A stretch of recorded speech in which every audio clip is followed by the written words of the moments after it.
चौथा फ़र्ज़ क्या है? पाँव धोना। तो धोने का मतलब क्या है? कम अज़ कम 2-2 कतरे पानी बहाना, और टखने उसमें शामिल हैं, टखनों समेत पाँव धोना फ़र्ज़ है। जिस तरह हमने हाथ में एहतियातें आपको बयान की कि अगर हाथ में अंगूठी पहनी हुई है, इसी तरह कोई डोरी वगैरह, छल्ले वगैरह पहने हुए हैं, तो इसमें जायज़ नाजायज़ का मामला अलग है। लेकिन अगर वो इतने ढीले हैं कि आप हिलाते हैं तो नीचे तक पानी पहुंच जाता है, तो फ़र्ज़ अदा हो जाएगा। इसी तरह बाज़ लोग पाँव के अंदर भी मुख्तलिफ़ चीज़ें पहनते हैं, यानी पाँव की उंगलियों में कोई कड़े पहन लेता है, कोई डोरी बांधी हुई है, किसी ने क्या पहना हुआ है। तो अगर वो चीज़ें बांधी हैं तो उसके जायज़ नाजायज़ का मामला अलग है। लेकिन अभी हम वुज़ू के सिलसिले में कलाम कर रहे हैं, तो अगर वो भी ढीली हैं कि उसको हिलाने से नीचे तक पानी पहुंच जाता है तो फ़र्ज़ अदा हो जाएगा। लेकिन अगर हिलाने से भी पानी नहीं पहुंचता तो फिर उसको उतारना ज़रूरी है। बाज़ लोग बहुत ज़्यादा टाइट डोरियाँ बांधते हैं, किसी दर्द की वजह से, किसी भी वजह से डोरियाँ बहुत टाइट लिपेट लेते हैं। तो अगर ये डोरियाँ ज़्यादा लिपटी हुई हैं और ऐसी के नीचे तक पानी नहीं पहुंच सकता, तो फिर तो वुज़ू के लिए इसको उतारना ज़रूरी है। अगर नहीं उतारेंगे नीचे तक पानी नहीं पहुंचेगा। जब नीचे तक पानी नहीं पहुंचेगा तो वुज़ू कैसे होगा? जबकि अल्लाह ताला ने हमें टखनों समेत पाँव धोने का हुक्म दिया है, और हमारा तो इसी हिस्से में से कुछ हिस्सा धुलने से रह गया है। तो जहन में रखें कि नाखून बराबर या बाल बराबर ये बहुत ही बारीक हिस्सा अगर धुलने से रह जाए तो वुज़ू नहीं होता। तो मुकम्मल हिस्से पर कम अज़ कम 2-2 कतरे पानी बहाना ज़रूरी है, और 3-3 मरतबा धोना, यानी 6-6 कतरे पानी बहाना, ये सुन्नत है। फिर जिस तरह हमने उंगलियों में बयान किया, ये जो खाइयाँ हैं इनको बड़े एहतियात के साथ धोना है कि दरमियान के अंदर बाज़ औक़ात बंद होने की वजह से पानी नहीं पहुँच पाता। तो इसी तरह उंगलियों के दरमियान, पाँव की उंगलियों के दरमियान भी ये खाइयाँ हैं। हर उंगली दूसरी उंगली से मिली हुई हैं, तो बाज़ औक़ात चिपक ज़्यादा होती है, बाज़ औक़ात तो कुशादा होती हैं। तो इसलिए पाँव की उंगलियों के दरमियान की जो खाइयाँ हैं इनको भी एहतियात के साथ धोएं। और सुन्नत के अंदर इंशाअल्लाह ज़िक्र करेंगे कि इसका खिलाल किया जाता है, तो वो खिलाल करेंगे तो इंशाअल्लाह सुन्नत भी अदा हो जाएगी और हमारा फ़र्ज़ भी अदा हो जाएगा।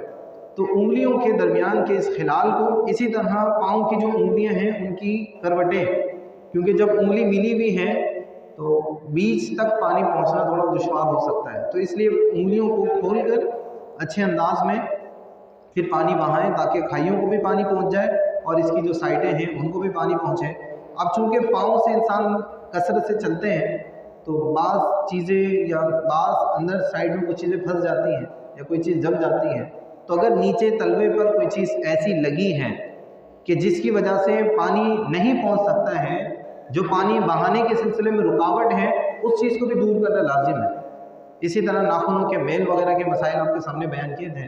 तो अगर पाँव के नाखून में कोई ऐसी चीज़ फंसी है कि जिसकी वजह से नीचे तक पानी नहीं पहुंच सकता है, तो उसको दूर करना ज़रूरी है। अगर दूर नहीं करेंगे तो वुज़ू नहीं होगा, क्योंकि पानी नीचे तक नहीं पहुंचेगा। अब चाहे हाथ में, पाँव में या जिस्म के मुख्तलिफ़ हिस्सों पर, बाज़ औक़ात मुख्तलिफ़ लोग मुख्तलिफ़ पेशे से वाबस्ता हैं। कोई रंग का काम करता है, जैसे नान भाई हैं रोटियों का काम करते हैं, तो मुख्तलिफ़ लोग मुख्तलिफ़ काम करते हैं।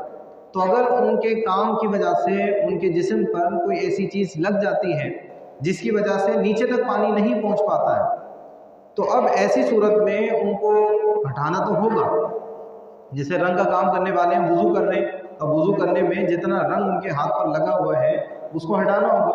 रोटी का काम करते हैं, आटा हाथ पर लगा हुआ है, उसको हटाना होगा। लेकिन चूँकि ये कसरत से इस काम में मुतला है, कोशिश भी ये करेंगे हटाने की, लेकिन बावजूद कोशिश अगर किसी मकाम पर रंग या कोई भी चीज़ जिसका वो काम करता है लगी रह जाती है, उसने कोशिश की थी हटाने की, लेकिन फिर भी कुछ ना कुछ चीज़ रह गई।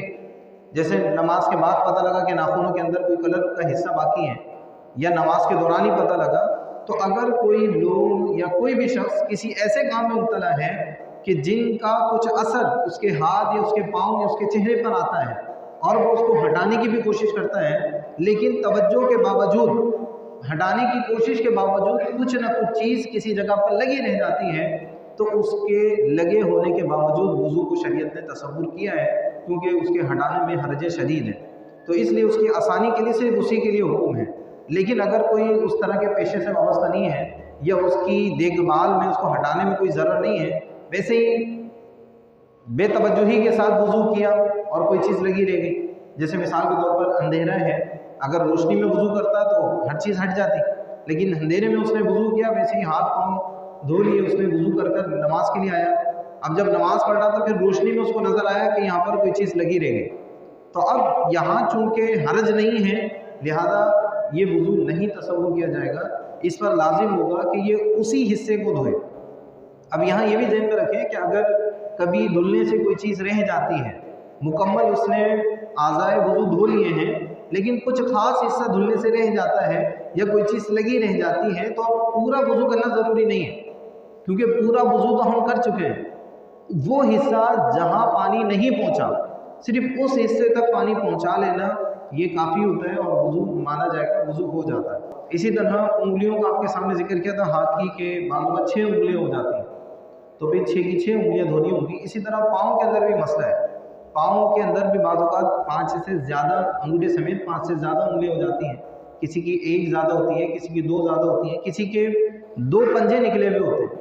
तो अगर पाँव में इस तरह की ज़्यादती है और धोने के मकाम पर ही ये ज़्यादती है, तो फिर उसको भी धोने में ही शामिल करेंगे, उसको भी धोना होगा, तभी जाके वज़ू अदा होगा।